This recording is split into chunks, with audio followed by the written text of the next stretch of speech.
Step one, you say we need to talk. He walks, you say sit down, it's just talk.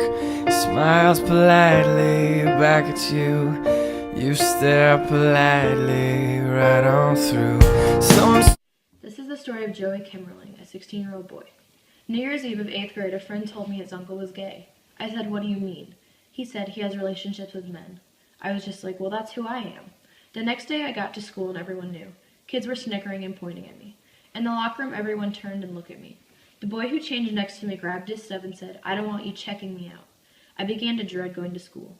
One day, a school staff member said to me, "Could you be a little less gay?" In high school the next year, a kid with a knife told me, "Your life is in my hands." I started having nightmares, gained weight, and thought of taking my own life.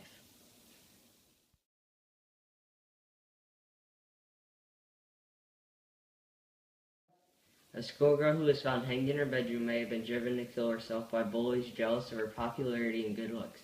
Jade Stringer, 14, died 6 days after she was found unconscious by her father, David. Friends say the teenager, who was well-liked and attractive, have endured a campaign of bullying over the past few months. It is understood that she may also have been upset about having her mobile phone confiscated by her family because they felt she was using it too much. She was rushed to Fairfield General Hospital, where she died after almost a week on life support. Friends of the teenager, who attended Haslingden High School in nearby Rosendale, Lancaster, claimed she'd been bullied. Tributes to Jade left on Twitter and Facebook said she'd been a victim of bullying. One pupil wrote she was being bullied by numerous people. Audrey lived to the young age of 15 years before she committed suicide due to the cyberbullying she suffered at the hands of 3 teens she knew. The attack involved photographs of her posted to the internet by the boys. The photos also involved Audrey's rape. The case happened in September 2012 when Audrey found herself in a situation of underage drinking. During the drinking, she fell unconscious, which is when the trouble began. During her pass out, Audrey was then raped by the teens she was with. All the teens knew each other, which was the more shocking matter. They all attended Saratoga High School. However, the teens involved then took photos of Audrey during the attack and posted them to the internet. For 8 days after the event, Audrey lived in terror, shame, and fear until she finally decided suicide was the way to escape the damage and harm being continued on her mentally. Her parents had no idea what had happened until Audrey was already dead. Now, after the 15-year-old's death, the teens involved are under arrest and being charged with causing her death. But it won't bring Audrey back to her family. The damage is done.